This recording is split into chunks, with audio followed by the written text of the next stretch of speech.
appreciate you joining us, sir. We've followed your campaign for a long time, talked about how you launched based on small-town values and why that was important for America.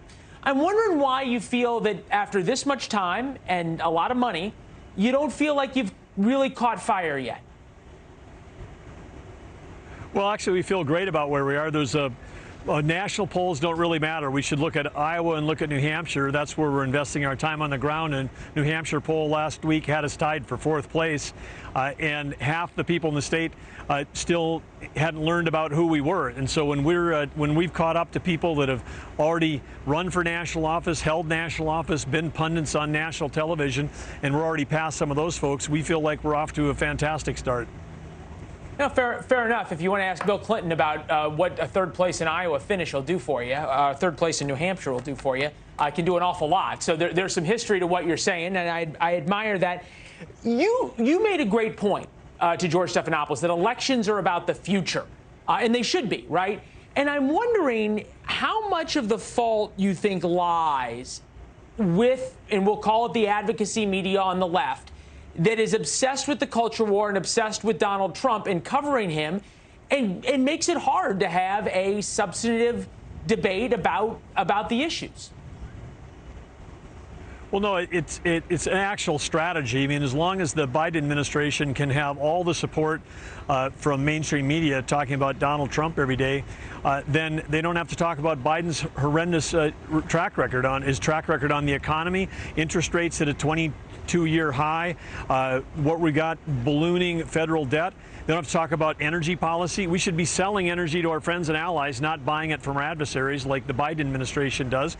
And then on national security, which includes border security, again, I mean, from Afghanistan to the Russian invasion, all of the things that are happening, the Cold War they're in with China, Biden administration is failing this country, and you can see it right here on the border every day with a policy that's allowing fentanyl coming into our country, and under Biden, killing about 110,000 people a year the last 2 years. No, fair enough. As you've been on the campaign trail, you've tried to make this a referendum on Joe Biden versus your vision of what America will look like. Quick correction, Bill Clinton came in 2nd in the New Hampshire primary, so got a little work to do from 4th place. But the point is there that New Hampshire can definitely change things. I'm wondering, when you and George Stephanopoulos were talking, he asked you a lot about Donald Trump. You responded with this about Joe Biden and his son Hunter. Take a listen. Why is the DOJ defending Hunter Biden, and why are they attacking President Trump? It does seem political to people.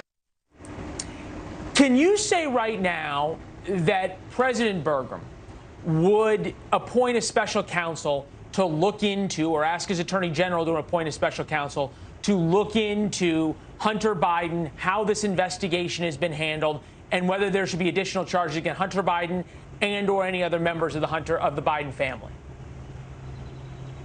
Well, I think the quick answer is yes, but really the whole needed effort around that is to restore trust in the American people. If you've got over half of America that believes that the justice system is two-tiered, that it's applying the law differently for one party versus another, or one family versus another family, if you start eroding that, it's a much bigger issue than any individual indictments or any individual investigations. It's underwriting the very fabric of what democracy is, which is, as Americans, innocent till proven guilty, and that we have to believe that the justice system is fair and being applied equally to everyone. And if we lose that, we got much bigger problems. Under our administration, we will have to restore trust in government, restore trust in the Department of Justice, restore trust with the American people. If we don't have that, then who's celebrating? China is celebrating, because this is the way you bring a democracy down, is people within inside of it stop believing that the country can actually exist as a democracy.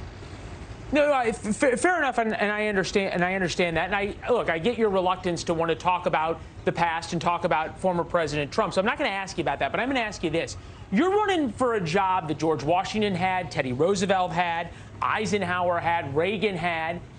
How do you expect to say to the American people, vote for me as president, if you're not willing to answer some tough questions, and admittedly politically tough questions, but that go right to the fundamental question of what our democracy is in terms of whether we would charge a former president with a crime?